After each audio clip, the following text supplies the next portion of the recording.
Well, would you look at that? The SR has been in this game for now 12 years.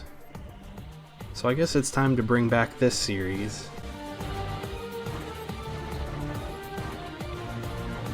So yeah, bomb placement. That's a pretty important thing. You gotta have the sticky bombs near the enemy if you actually want to do damage. And right off the bat, I'm gonna address the fact that you're gonna run into a lot of players who just ignore SR sticky bombs, so you're probably wondering, what's the point? You're gonna run into players who just don't even know they exist.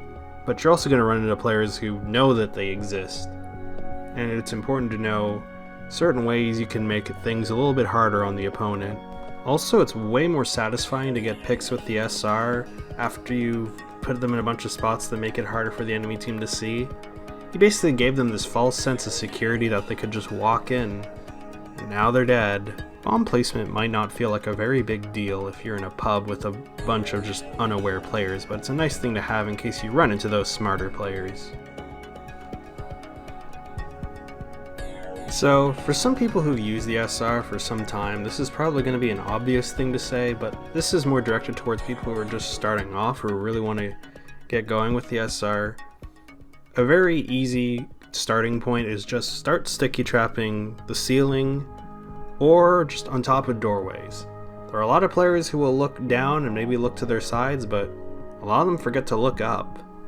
So that's a really just easy way to get some additional picks on some more unaware players. Just don't put them too high up, remember. You gotta make sure that the actual blast hit detection can connect and it can do a significant amount of damage. That's about all I have to say on the topic of putting sticks above things. Now onto the more fun topic. So you might have noticed on some maps there are certain props or parts of the map that intuitively they look like physical objects, but in reality people can walk right through them. But it's not just people, it's projectiles too. And if you're going to use the SR, these sorts of areas are going to be real helpful to you, because you can hide your sticky bombs in them, and if you place them well enough, it's like they're not there, and that's going to completely screw with the enemy. So what is and isn't a, I guess I'll call no collision object on a map, really depends on the map. Some of them have a lot, some may have not many, but here are 4 typical things that if you can see, you can probably put a sticky bomb inside of it. Rocks, pylons, bushes, and just plant life in general. If you see any of those objects that I just listed on the map you're playing, there's a very good chance you can actually hide your sticky bombs in those. And because you're using the SR, selective detonation, trap more than one. Typically the most common time I would go for these sort of hidden traps, or a lot of them, would be during the start of a round, so during setup time I set those up, because it's very hard for the attacking team to maybe see where those bombs are. And it really goes into that idea of you can look at the area ahead of you as the attacking team and think that everything's safe, no sticky bombs near, let's just walk in. Now there is a 5th special case here, and it's something that Upward, Snowy Coast, and Enclosure all have in common, and it has to do with the payload capture zone.